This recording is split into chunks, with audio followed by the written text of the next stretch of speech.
Today's breakfast பார்த்திங்கன்னா சூப்பரான பிரேக்ஃபாஸ்ட்டுங்க. தகன்னு தக்காளி சட்னியும் வாழைப்பூ போட்டு மெத்துன்னு தோசையுங்க சூப்பராக இருந்ததுங்க. அப்படியே சாஃப்டாக பூ மாதிரி தோசைங்கிறது இன்றைக்கி என் வீட்டில் தான். செம்ம டேஸ்ட்டு. இந்த தக்காளி துவையல் சட்னியும் சொல்லலாம், துவையலும் சொல்லலாம். சாப்பாட்டில் நெய் போட்டு நல்லெண்ணெய் போட்டு சாப்பிட்டிங்கன்னா செம்ம டேஸ்ட்டு. அதை ஏன் தக்காளி துவையலில் தக்காளி 4-5 வச்சுக்கிட்டேன்.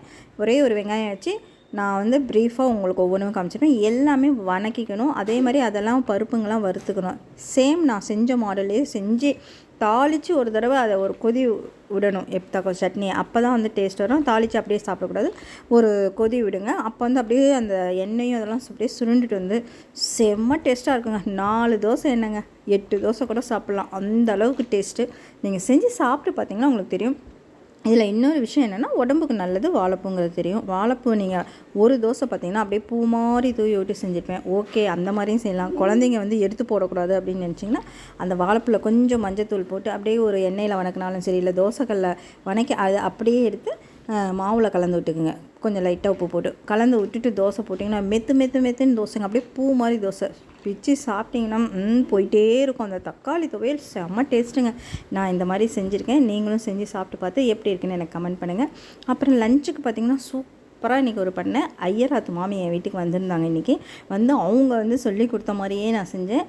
கத்திரிக்காய் அப்படியே சின்ன கத்திரிக்காய் நான் ஏற்கனவே சொல்லியிருக்கேன். எங்கள் வீட்டு பக்கத்தில் அப்படியே ஃப்ரெஷ்ஷாக கிடைக்கும்ட்டு அந்த கத்திரிக்காய் குட்டி கத்திரிக்காய் எண்ணெய் கத்திரிக்காயும் அப்புறம் பார்த்திங்கன்னா 5 காய் போட்டு நான் அவியலும் பண்ணியிருந்தேன். சூப்பராக பண்ணியிருந்தேங்க. இன்றைக்கி நான் ஃபஸ்ட் டைம் அவியல் பண்ணியிருக்கேன்.